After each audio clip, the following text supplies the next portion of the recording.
पश्चिम Asia में तनाव लगातार गहराता जा रहा है और अब इस संकट का केंद्र केवल ईरान और इजराइल तक सीमित नहीं रह गया है। अमेरिकी मीडिया की रिपोर्टों में दावा किया गया है कि ईरान के नए सर्वोच्च नेता मोज़्ज़बा खामेनी कथित रूप से परमाणु हथियार हासिल करने के पक्षधर हैं। हालांकि इन दावों की स्वतंत्र पुष्टि नहीं हुई है और ईरान लगातार अपने परमाणु कार्यक्रम को शांतिपूर्ण बताता रहा है। इसी बीच अमेरिकी राष्ट्रपति डोनाल्ड ट्रंप ने रूस और चीन को चेतावनी दी है कि यदि उन्होंने युद्ध में हस्तक्षेप किया तो इसके गंभीर परिणाम होंगे। ट्रंप का कहना है कि उन्हें चीन के राष्ट्रपति शी जिनपिंग और रूस के राष्ट्रपति व्लादिमीर पुतिन से आश्वासन मिला है कि वे ईरान को हथियार उपलब्ध नहीं कराएंगे। दूसरी ओर ईरान ने अमेरिका और इजराइल पर लगातार आक्रामक रवैया अपनाने का आरोप लगाया है। ईरानी विदेश मंत्री अब्बास अरागची ने कहा है कि उनका देश किसी भी दबाव के सामने नहीं झुकेगा और अपनी संप्रभुता की रक्षा करेगा।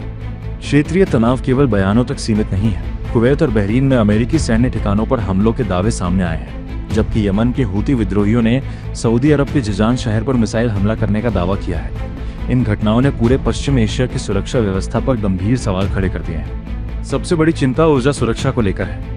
होर्मुज जलडमरूमध्य और बाब अल मंदेब जैसे समुद्री मार्ग वैश्विक तेल आपूर्ति की जीवन रेखा माने जाते हैं। यदि इन मार्गों पर आवाजाही प्रभावित होती है तो कच्चे तेल की कीमतों में और उछाल आ सकता है। पहले ही ब्रेंट क्रूड $100 प्रति बैरल के स्तर को पार कर चुका है। इसका सीधा असर पेट्रोल, डीजल, परिवहन, उद्योग और वैश्विक महंगाई पर पड़ सकता है। इस पूरे घटनाक्रम में भारत भी सतर्क नजर बनाए हुए है। पश्चिम एशिया भारत की ऊर्जा जरूरतों का महत्वपूर्ण स्रोत है और लाखों भारतीय वहां कार्यरत हैं। होर्मुज क्षेत्र में LPG टैंकर पर हुए हमले के बावजूद भारतीय चालक दल के सुरक्षित होने की पुष्टि राहत देने वाली खबर रही।